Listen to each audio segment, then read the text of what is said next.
আমার চ্যানেলে তোমাদের সকলকে স্বাগত। আজ আমরা ক্লাস 6-এর রায় মার্টিন প্রশ্নবিচিত্রা থেকে পরিবেশের তৃতীয় পর্যায়ক্রমিক মূল্যায়নের দ্বিতীয় স্কুল সলভ করব।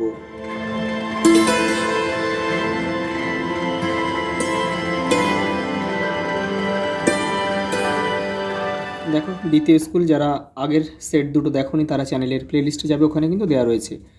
দেখো, প্রথম প্রশ্ন দেখো, প্রথম শ্রেণীর লিভারের উদাহরণ দাও। প্রথম শ্রেণীর লিভার হচ্ছে, এখানে হবে কাঁচি। আর দেখো এই অপশনগুলো দেখে নাও, জাঁতি কিন্তু দ্বিতীয় শ্রেণীর লিভার। আর মানুষের হাত, এই ছুরি রয়েছে, ছুরি তৃতীয় শ্রেণীর লিভার। মানুষের হাতও কিন্তু তৃতীয় শ্রেণীর লিভার।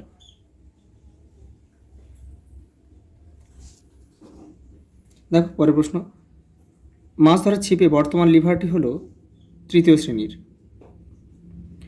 চিনিতে বর্তমান মৌলগুলি হলো, চিনিতে কি থাকে?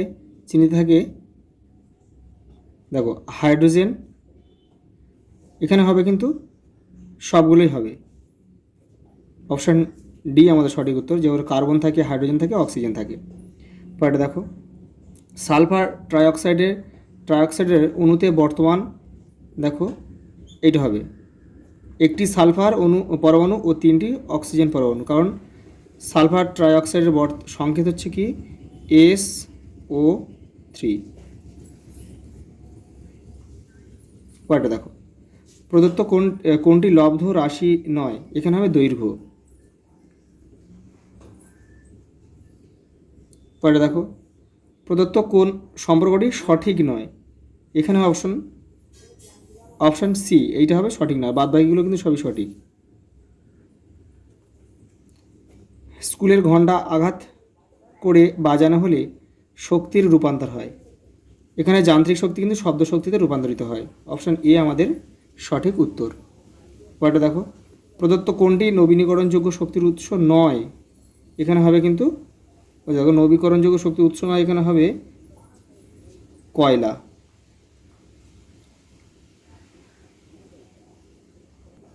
পরেরটা দেখো, শূন্যস্থান পূরণ করো। মানুষের হাত হলো তৃতীয় শ্রেণীর লিভার।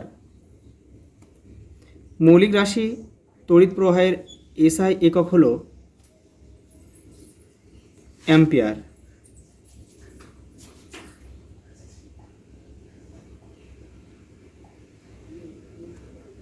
ফসফেনের সংকেত PH3। দেখো, জলবিদ্যুৎ শক্তি উৎপাদন কেন্দ্রের টারবাইনে কোন শক্তি তড়িৎ শক্তিতে রূপান্তরিত হয়? স্থিতিশক্তি।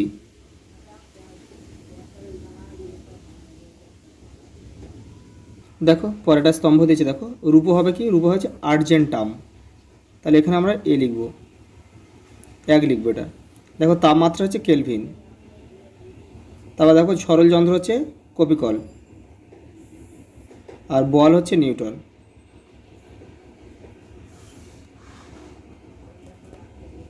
শূন্যস্থান পূরণ করো। ম্যাগনেসিয়ামের চিহ্ন কি? ম্যাগনেসিয়ামের চিহ্ন হচ্ছে Mg। দেখো শূন্যস্থান পূরণ, সোনার চিহ্ন হচ্ছে AU। তারপরে দেখো, ফসফরাস পেন্টাক্লোরাইডের সংকেত লেখো PCl5। কোনো বস্তুর ভর পরিমাপের জন্য কোন যন্ত্র ব্যবহার করা হয়? ভর হচ্ছে সাধারণ তুলা যন্ত্র। দেখো আমি এখানে লিখে দিচ্ছি, এটা জায়গাটা এখানে কম আছে, আমি উপরটা লিখে দিচ্ছি, সাধারণ তুলা যন্ত্র।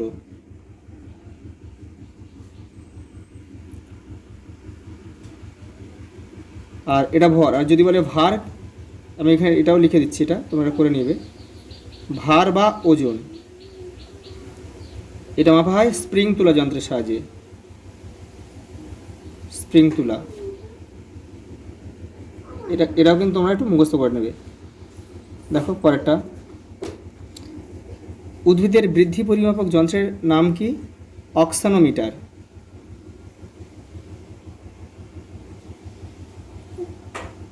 বা তোমরা আর্ক অক্সানোমিটার লিখলেও কিন্তু হবে। পরেরটা দেখো, দুটি আনত তলের উদাহরণ দাও। আমরা লিখতে কি? মই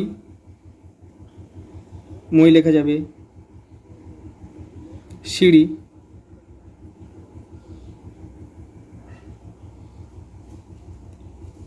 এক চাকার এক চাকার নোংরা ফেলার গাড়িতে বর্তমান লিভারটির নাম কি? এটা হবে দ্বিতীয় শ্রেণীর লিভার। পরটা দেখো, দুটি জটিল যন্ত্রের উদাহরণ দেওয়া হয়েছে। সেলাই মেশিন, ঘড়ি, ক্রেনও লিখতে পারো তোমরা। প্রদত্ত ক্ষেত্রগুলিতে শক্তির রূপান্তর লেখো। একটি টেনিস বল উপরের দিকে ছোঁড়া হলো, এখানে কি হলো? এখানে শক্তি, এখানে যান্ত্রিক শক্তি থেকে কিন্তু গতিশক্তি।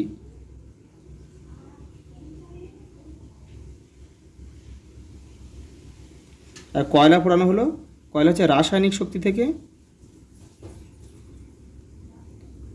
রাসায়নিক থেকে তাপ।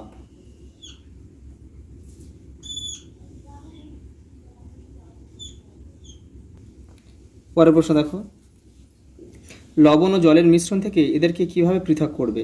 তার মানে কি, লবণ থেকে জল আর জল দুটোকে, জল আর লবণটা কীভাবে পৃথক করা যাবে এটা দেখে নাও। এই দেখো, এটা দুভাবে পৃথক করা যায়, একটা কেলাসন পদ্ধতি আর একটা হচ্ছে ঊর্ধ্বপাতন পদ্ধতি। দেখো, কেলাসন পদ্ধতিতে এই প্রক্রিয়ায় মিশ্রণটিকে গরম করলে জল বাষ্প হয়ে উড়ে যায় এবং পাত্রের তলায় কঠিন লবণ পড়ে থাকে। আর দেখ, এক্ষেত্রে কিন্তু শুধু লবণটাকে আলাদা করা যায় আর জলটাকে কিন্তু ধরে রাখা যায় না। এবার এখানে দেখো, ঊর্ধ্বপাতনে কী হয়, এই প্রক্রিয়ায় মিশ্রণের বাষ্পকে একটি পাত্রে জমা করা হয় এবং শেষে লবণ পাওয়া যায়, মানে দুটোকেই পাওয়া যায়। পরের প্রশ্ন দেখো, বালি ও লোহার গুঁড়োর মিশ্রণ কীভাবে পৃথক করবে? 54 নম্বর পেজে দেখো, এই যে এখান থেকে এই পর্যন্ত লিখবে। দেখো, পরের প্রশ্ন দেখো, পাথুরে চুনে উপস্থিত মৌলগুলির নাম ও প্রতিটির চিহ্ন লেখো। দেখো, মৌলগুলির নাম হচ্ছে, প্রথমে আছে তোমার, এর সংকেতটা লিখে দিই আমি, CaO, এটা হচ্ছে ক্যালসিয়াম। আচ্ছা, তাহলে ক্যালসিয়াম আছে আর অক্সিজেন আছে, তাহলে আমি ক্যালসিয়াম,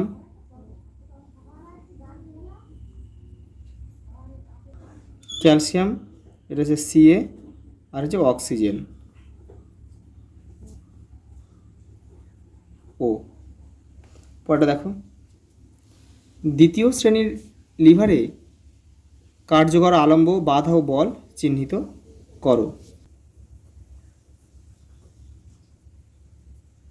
এইটা তোমরা করবে, এটা আলম্ব, বাধা আর বল। পরেরটা দেখো, পরেরটা বলেছে দেখো, স্ক্রুতে কোন নীতি কার্যকর এবং কীভাবে কাজ করে? এটা হচ্ছে, দেখে নাও, এটা হচ্ছে নততলের নীতি কাজ করে। এটা কীভাবে কাজ করে দেখে নাও। এই দেখো, স্ক্রুতে আনত তলের নীতি কার্যকর হয়। স্ক্রুর গায়ে পেঁচানো প্যাঁচটি আসলে একটি বৃত্তাকার বা পেঁচানো আনত তল বা নততল। এর সাহায্যে খুব কম বল প্রয়োগ করে ভারী জিনিস বা ঢাকনা শক্ত করে আটকানো বা উপরে তোলা যায়। দেখো, পরেরটা দেখো, সরল যন্ত্রে কার্যকর চক্র ও অক্ষদণ্ড বলতে কী বোঝায়? একটু করে উদাহরণ দাও, একটি উদাহরণ দাও। দেখো, এটা তোমার 281 নম্বর পেজে রয়েছে, এই যে এখান থেকে তোমরা করবে, রায়ান মার্টিন এটা। আর উদাহরণ হিসাবে তোমরা এখানে লিখবে ঘুড়ির লাটাই লিখতে পারো। সরি, এটা নয়, এটা ঘুড়ির লাটাই। পরেটা দেখো, প্রথম শ্রেণীর খাদক ও দ্বিতীয় শ্রেণীর খাদক বলতে কী বোঝায়? উদাহরণ দাও, দেখে নাও। প্রথম শ্রেণীর খাদক যারা সরাসরি উৎপাদক বা উদ্ভিদ খেয়ে বেঁচে থাকে তাদের প্রথম শ্রেণীর খাদক বলে, যেমন গরু, ছাগল, ভেড়া, খরগোশ। আর দ্বিতীয় শ্রেণীর খাদক হচ্ছে, দেখো, যারা প্রথম শ্রেণীর খাদক বা তৃণভোজীদের খেয়ে বেঁচে থাকে তাদের দ্বিতীয় শ্রেণীর খাদক বলে, যেমন দেখো বাঘ, সিংহ। পরের প্রশ্ন দেখো, শক্তির বিভিন্ন রূপগুলির নাম লেখো। দেখো, এই দেখো, যান্ত্রিক শক্তি, তাপ শক্তি, শব্দ শক্তি, আলোক শক্তি, তড়িৎ শক্তি, চৌম্বক শক্তি, রাসায়নিক শক্তি আর পারমাণবিক শক্তি। পরের প্রশ্ন দেখো, আন্তর্জাতিক প্রমাণ মিটার কি? 66 নম্বর পেজে রয়েছে, দেখো, এই যে এখান থেকে এই পর্যন্ত লিখবে। পরেরটা দেখো, কোনো তরলের আয়তন পরিমাপক যন্ত্রের নাম কি?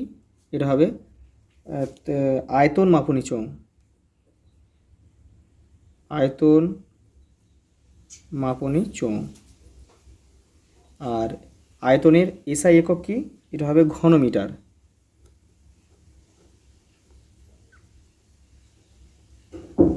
দেখো লাইফ সায়েন্সটা রয়েছে, দেখে নাও।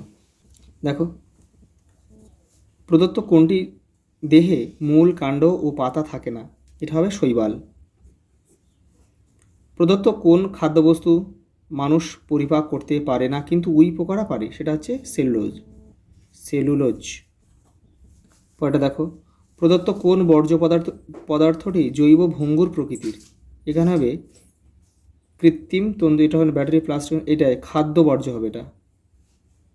পরেরটা হবে কি দেখো, অক্টোপাস কোন পর্বভুক্ত প্রাণী? এটা হচ্ছে মোলাস্কা। পরের প্রশ্ন দেখো, একটি শব্দে অথবা একটি বাক্যে উত্তর দাও। চ্যাপ্টা কৃমি কোন পর্বের অন্তর্গত? প্লাটি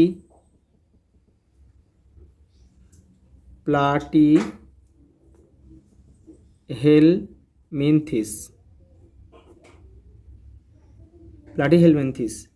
পরটা দেখো, দুটি ব্যক্তবীজী উদ্ভিদের উদাহরণ দাও। পাইন,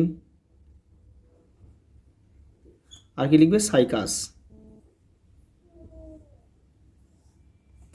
দেখো, ব্লাওয়ার কি? তিমির চামড়ার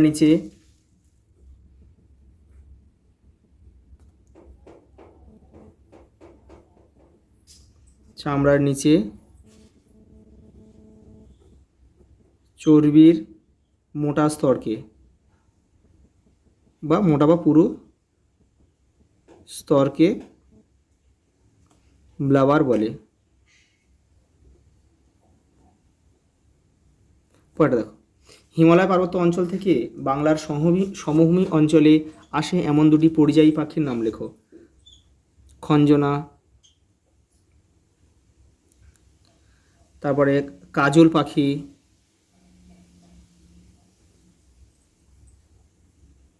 তারপর তোমরা লিখতে পারো পিন্টেল হাঁসও লেখা যায়।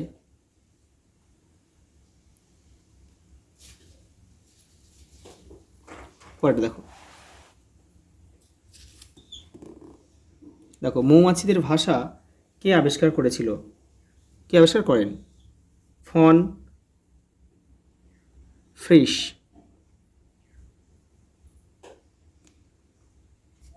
ওটা দেখো, দুটি একবীজপত্রী উদ্ভিদের নাম লেখো। ধান,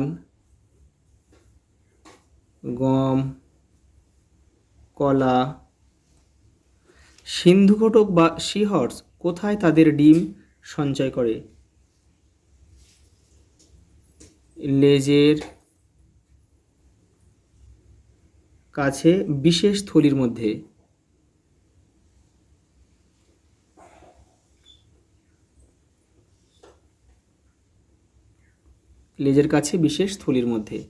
মিশ্র সার ব্যবহারের পরিবেশগত সুবিধা কি? দেখে নাও। এই দেখো, মিশ্র সার সুষম পুষ্টি সরবরাহের মাধ্যমে মাটির উর্বরতা রক্ষা করে। এছাড়া আলাদা আলাদা সার বারবার প্রয়োগের ঝামেলা কমিয়ে মাটির স্বাস্থ্য ও জল দূষণ রক্ষা করে। দেখো, একটা স্তম্ভ দিয়েছে, দেখো, গোপালচন্দ্র ভট্টাচার্য হবে। এটা হবে বাংলার কীটপতঙ্গ, যে একটা গ্রন্থ সেটা লিখেছিল। চার্লস ডারউইনের লেখা একটা বইয়ের নাম দেখো, দ্য অরিজিন অফ স্পিসিস। এখানে তোমরা 10 লিখবে, যেভাবে প্রশ্নটা দাগ নাম্বারটা এপারে লিখে দেবে। কোষ হচ্ছে হবে নিউক্লিয়াস, তাহলে এখানে আমরা লিখব 11। প্লাজমোডিয়াম হচ্ছে তাকে একটা প্রতিষ্ঠা পর্বের প্রাণী বা অণুজীব, এখানে আমরা লিখব 12। ডেঙ্গি ভাইরাস হয় এডিস মশার কামড়ে। আর দেখো, পচনশীল ও ক্ষতিকারক বর্জ্য জমা করার স্থান হচ্ছে, ক্ষতিকারক বলেছে তাহলে ডাস্টবিন।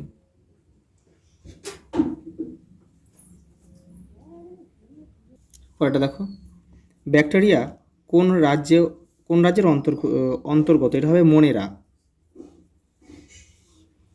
আর এটা হবে কি? ড্যাশ হলো জলের রেশম বা ওয়াটার সিল্ক, এটা হবে শ্যাওলা।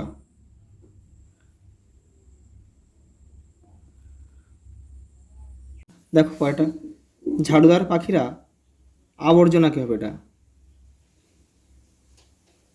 আবর্জনাকে খাদ্য হিসেবে ব্যবহার করে।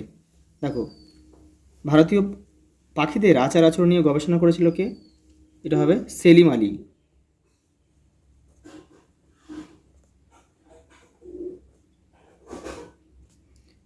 বাঘের চোখের রেটিনায় কি থাকার জন্য এরা অল্প আলোতে মানুষের চেয়ে 6 গুণ ভালো দেখতে পায়? এটা হবে ট্যাপেটাম ট্যাপেটাম লুসিডাম।